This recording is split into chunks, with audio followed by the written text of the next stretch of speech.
pjnet.tv, Wednesday night, 9 o'clock on the East Coast. We have a bumper rolling. We have a chat room waiting. We are recording, streaming on all available platforms, switching to Studio 6 in 5, 4, 3, 2, 1.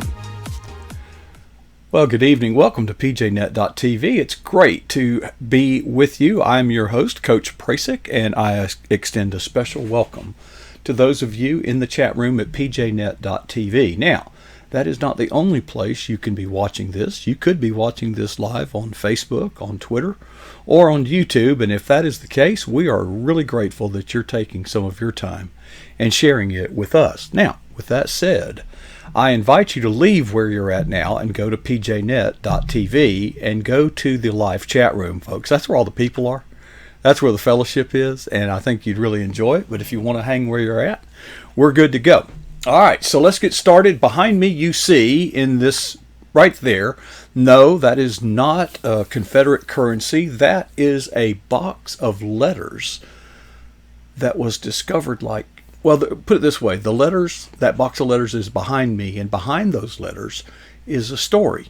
Now, I've kind of heard it, but I don't want to take the chance of making any errors. I want the person that found that box to tell you the story of finding those letters. Starr Ayers is with us tonight, and she's had a lot of water to drink. She's this is your third video that you've ever done, I do believe, Starr. But you were telling me the other night about that you found these letters. You were cleaning out the attic, something like that. Right. My mother died in 2011, and it wasn't long after that my sister and I found this box of letters in her trunk, and they were written to her by her first love.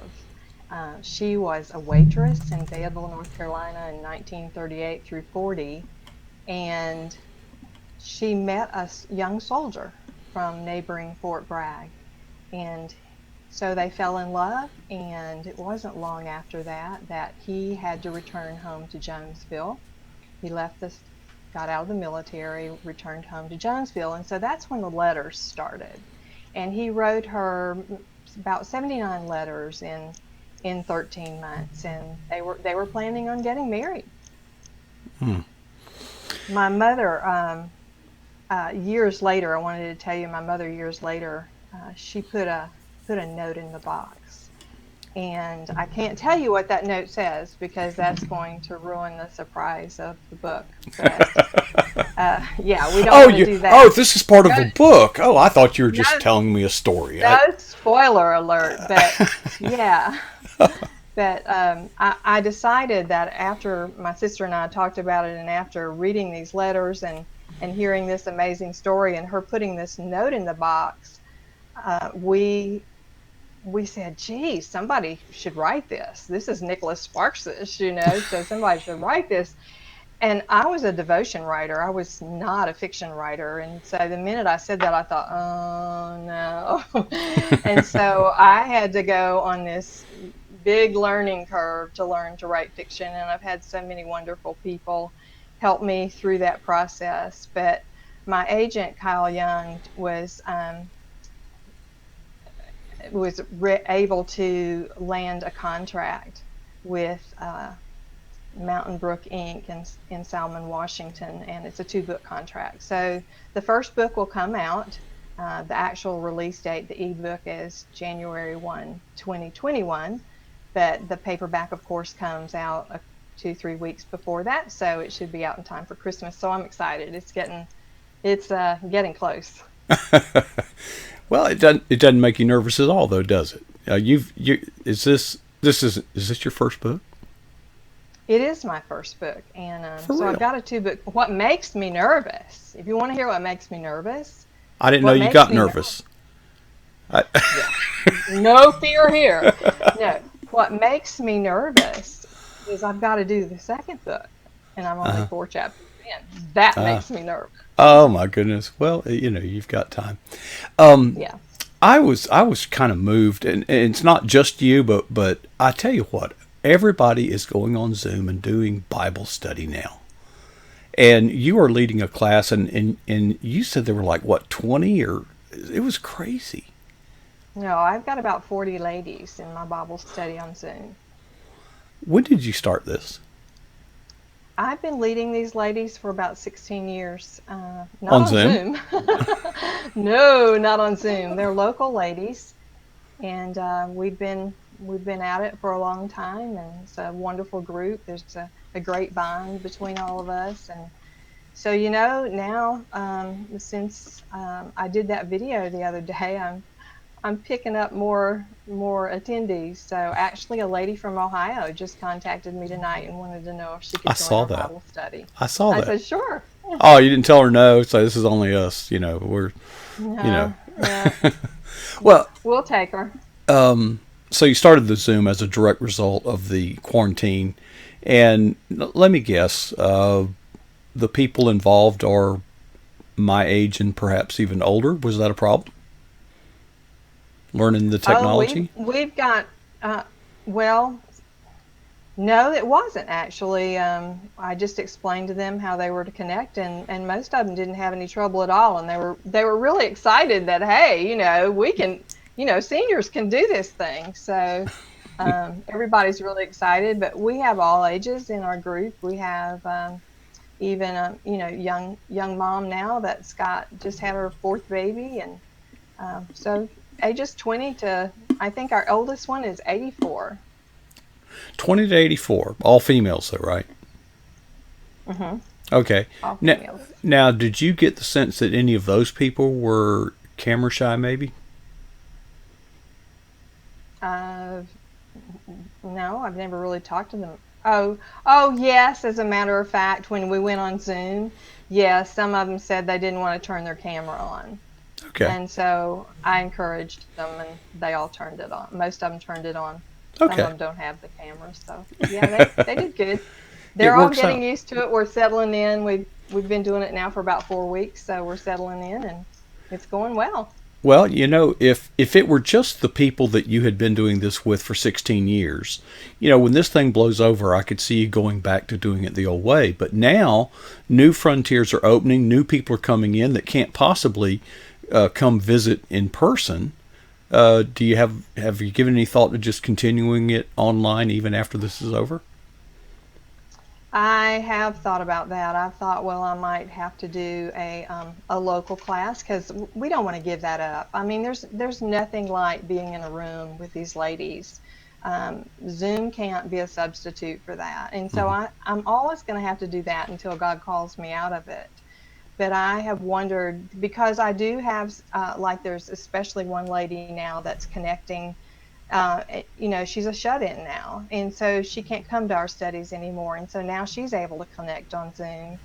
And so I'm thinking, well, maybe I need to do like a Zoom class as well as the daytime class. Now, I'm no Zoom expert. I've been on the other end of Zoom where I've attended these little things, but it's my understanding that you can record that whole thing. But it's also my understanding that you could literally go live on Facebook with your Zoom meeting. Did you know that? I don't want to go live on Facebook for anything. I knew that. Somehow I knew. Yeah, you do Would you? know that. Yeah. That's why we're here, isn't That's it? well, have you ever thought about syndicating it? Maybe you could get a big contract to syndicate it. You could pipe it I'm around the I'm world. happy right where I am, Mark. We'll just You are. stamp it on down.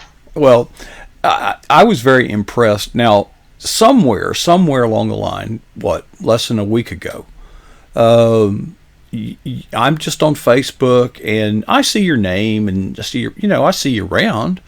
But all of a sudden, I see you doing a Dadgum video, and that struck me as very, very odd. Well, considering our meeting in North Carolina conference, yes, it was odd to you, wasn't it? It was. I really wasn't planning.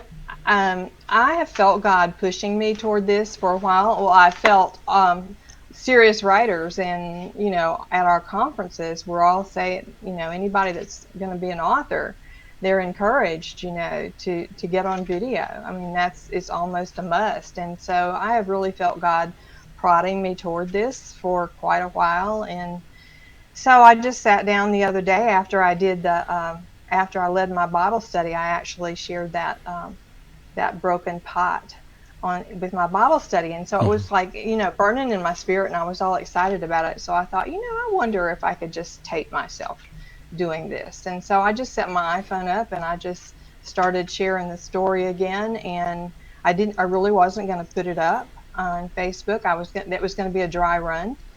But God just showed me, that I wasn't going to be able to redo that it was going to be worse the second time around because it would be more stilted. And it would be, here I was talking about imperfect pots, but yet I was trying to perfect everything, so, no, I had to show the imperfections in it. It had to be real. I knew that. So I went ahead and put it up. Did you have any idea what was going to happen? Absolutely not. No. I certainly didn't know you were going to call me and want me to be on pjnet.com or TV. Well, you said God was prodding you to do this, but, he wasn't alone in that prodding. I mean, it's like, I know. You're as relentless as God. Yeah. Do you want to share our initial encounter, or is that just a private matter? Sure. No, sure. Okay, I'll set it up.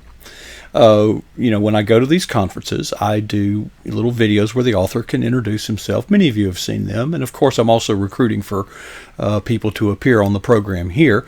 So when it's lunchtime, when people are at their tables, they're kind of a captive audience. So I just go by the tables and introduce myself and say, hey, I'm Coach Prasick. We're doing some 1-minute videos. There's no charge, and the room's right down there. Be sure to take advantage of that. And to that, you said...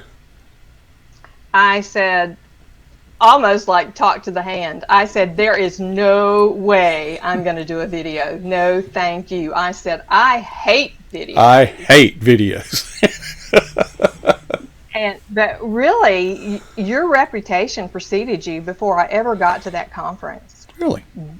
Because Serious Writers was having some of the past Serious Writer conference attendees do show those 30 to 60 second spots that you had done with them to advertise for the upcoming conference. And they were saying they wanted everybody to do a spot with pjnet.tv, and that, it would be a gift to us. And so I was already getting afraid, before I ever walked in the door of the conference. I thought, I don't want to do that. So we got into the conference, and I sat in there, with some of my friends, and there was your big pjnet.tv banner, and you were sitting behind the banner, doing your little thing with all of your equipment and everything.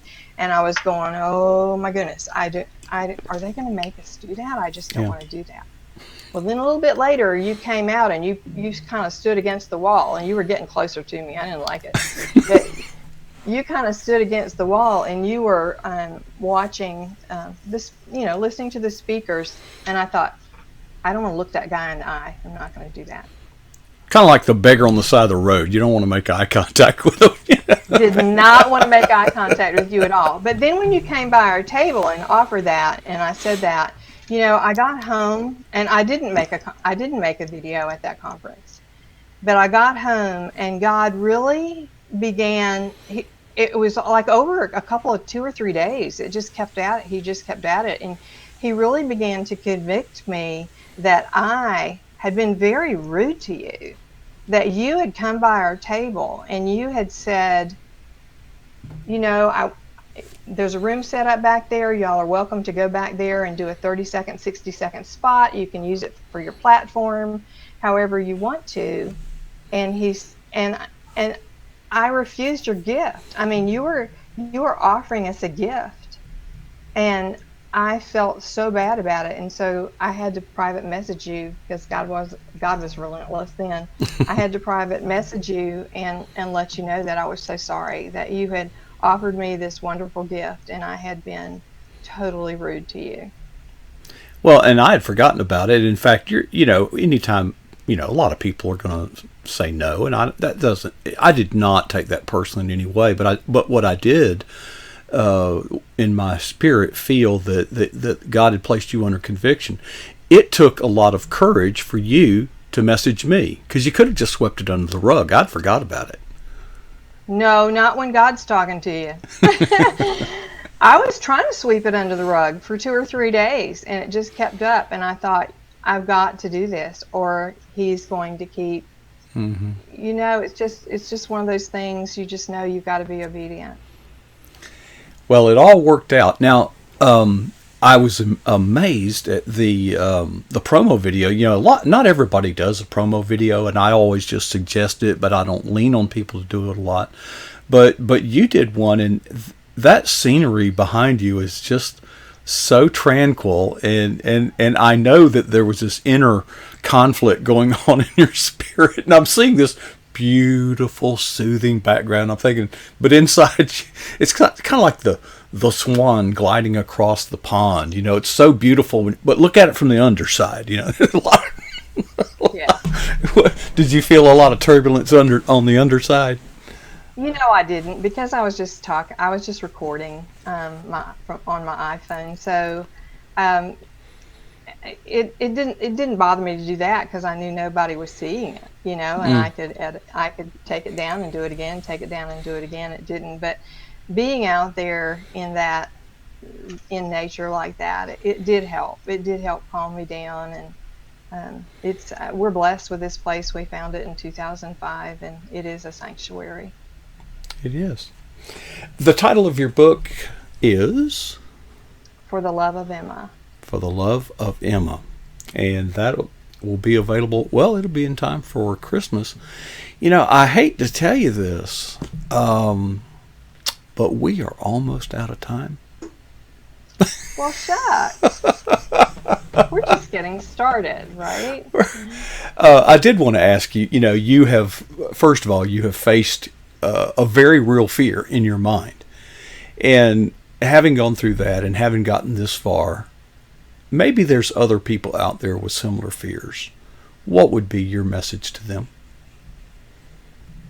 Well, last night I lay my head down on the pillow, and it didn't hit the pillow for 2 seconds, and God spoke and downloaded something in my spirit, and so I got up and I wrote it down because I knew I might forget it.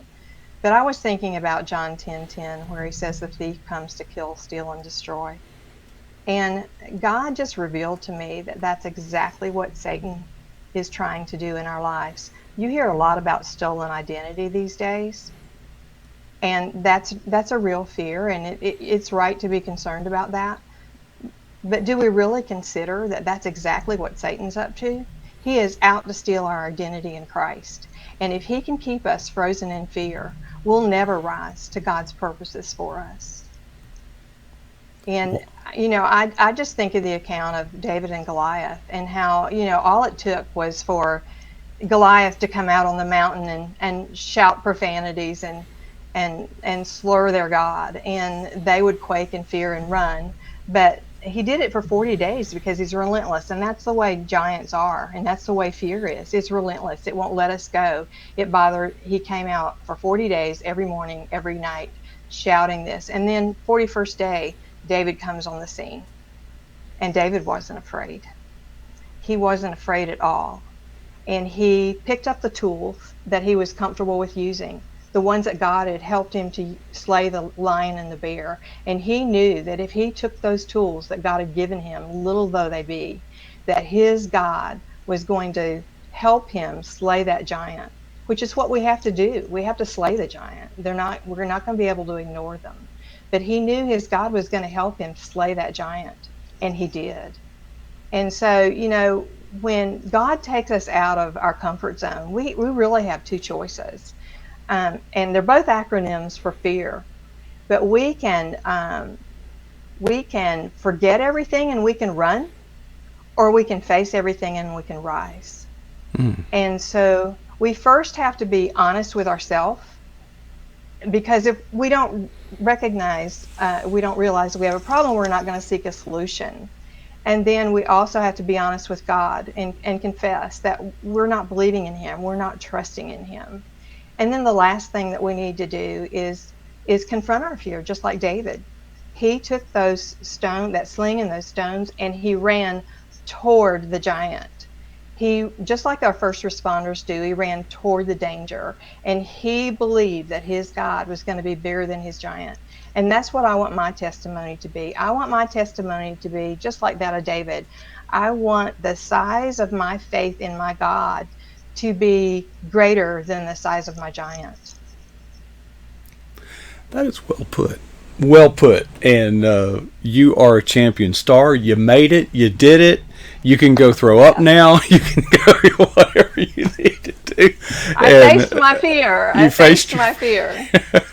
Well, and with each passing moment, the quality of the video is deteriorating. So, Starr, thank you so much for sharing from your heart. You're a lovely champion for the kingdom of God, and we are blessed. Oh gosh, and the video just cleared up, just like see how isn't that amazing? Isn't that amazing? Well, thanks.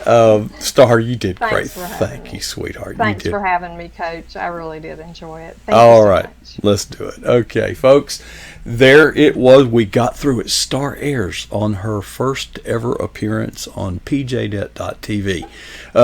Just put it in the chat room. She'll be there in just a few minutes. So just go ahead and put it in the chat room that she needs to come back, do it again. You know, that. Because I am tired of dogging her. Oh, what a blessing it has been. But it is only beginning. At the bottom of the hour, Michelle Medlock Adams will be right here on pjnet.tv. I have got a lot of work to do between now and then. So I will leave for a moment, but I will leave you with 2 questions and 1 challenge. First question: what is the boldest thing you have ever done for Jesus Christ? Like maybe appear on pjnet.tv. Question number 2 is, well, how long ago was that? You see, the challenge that I pose to myself daily is to never be satisfied with either answer.